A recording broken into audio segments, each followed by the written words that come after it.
Much of Kinshasa's city's growth is informal, sprawling out to the savannah south and east of the capital. These problems stem from rapid and planned urbanization. Without sufficient planning, the capital is expanding into areas that lack basic infrastructure and services like drainage systems and solid waste management. The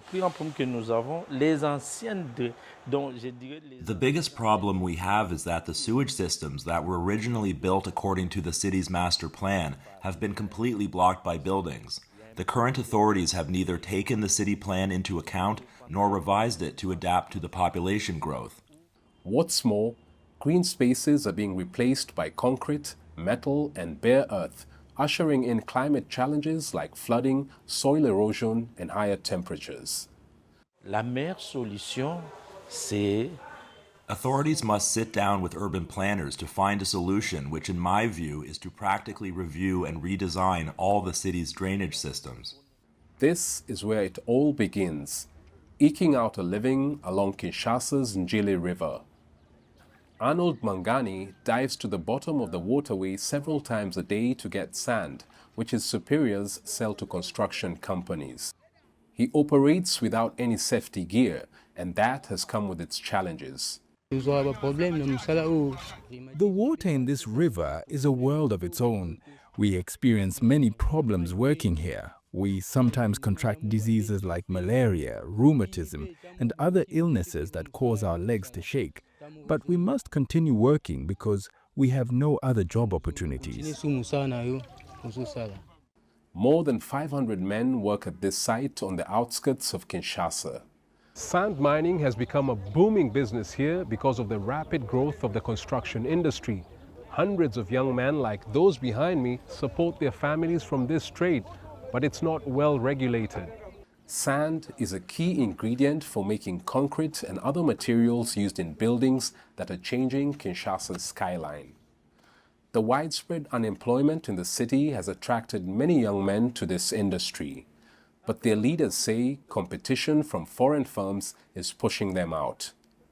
The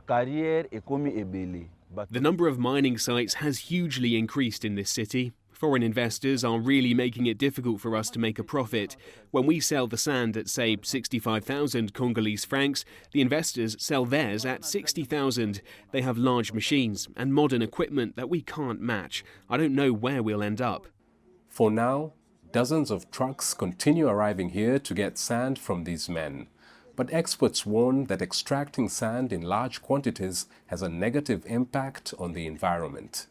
when you mine sands, there is a ionizing element which is called radon. Is in the form of gas. It can come out from the sand. It can come anywhere from the atmosphere, but it has to be regulated. We have to know exactly what is coming down under the ground and what if that element is in the sand they are mining. And the good news is like the Minister of Scientific Research Science had a decree, I think 6 months ago, trying to see if the ionizing element can be controlled in the atmosphere. And they gave that decree to us, which is we start controlling radon in sands, in constructions around Kinshasa and everywhere also. Regulating the industry may affect the livelihoods of Arnold Mangani and his colleagues, for whom this sand is not just grains, but a means to their survival. And so, despite the risks, they keep collecting sand, one boatload at a time, to provide for their families. Chris Ochamringa, CGTN, Kinshasa, Democratic Republic of Congo. Well, let's delve further into that. And joining us from Kinshasa now via Zoom is Ndjili River. She's an architect and urban planner. Great to have you with us on the show, Ndjili. Now, of course, the first question that comes to mind is regulation. What does regulation look like in this sector? Is there any regulation at all? And if there was going to be regulation, what would it look like?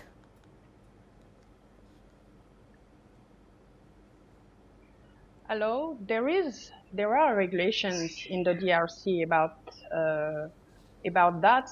The only thing is that we have a problem with the reinforcement of the law. Most of our laws here, according to what we see in the cities, we don't respect the law.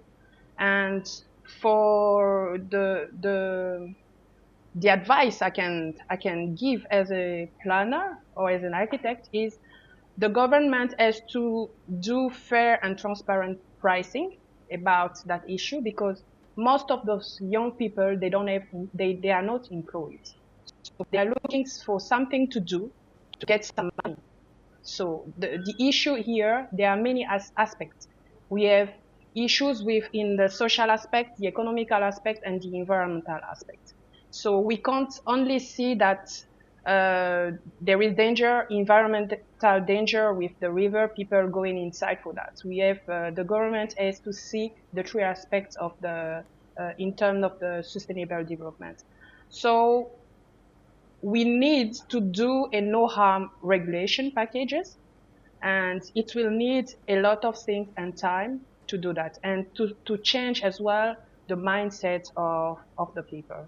And I'd like to get a sense of what you think. Do you think there can be regulation that sort of balances out protecting the environment, at the same time doesn't hurt employment for these young people, and also keeps sand prices properly priced in the market?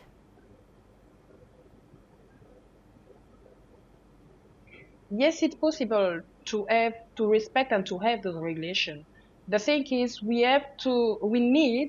need to involve engineers, people that knows how geologists and people in the domain, the field, to know how to do exactly. Because in Kinshasa, we have a problem with with urbanization. Most of the people coming from other provinces, they think that here in Kinshasa is the paradise. So we need to plan and manage all this stuff going issues going with the urbanization. So I think if we have to how can I say it, to manage that issue as well, it will be a good thing if the politician or the government can work together with the people in the science, in the engineer, in the science of environmental science. And I don't know, is there a sense of the demand for sand in Kinshasa right now, and whether these informal structures are helping to meet that demand?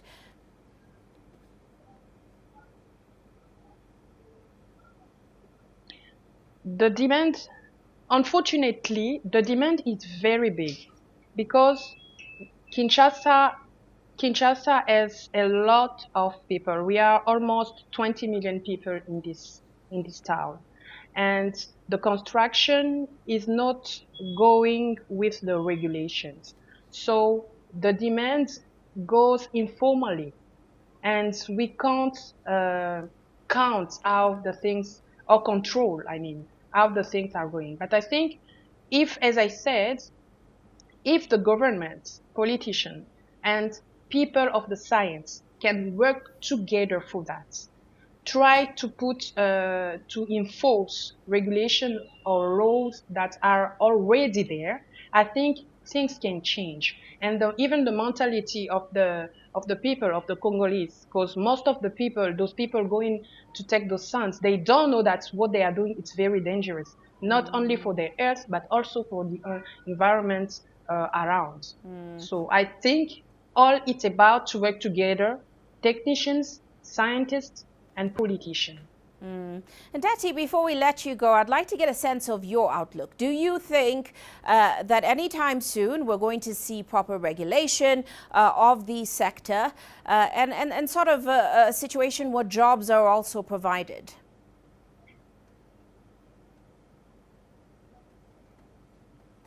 I didn't get the question properly. Sorry, Ndjili. I was saying I'd like, before we let you go, Hello? I would like to get a sense of your outlook for the sector. Yeah. How soon do you think we will see proper regulation and a scenario in which jobs are also provided for these informal players?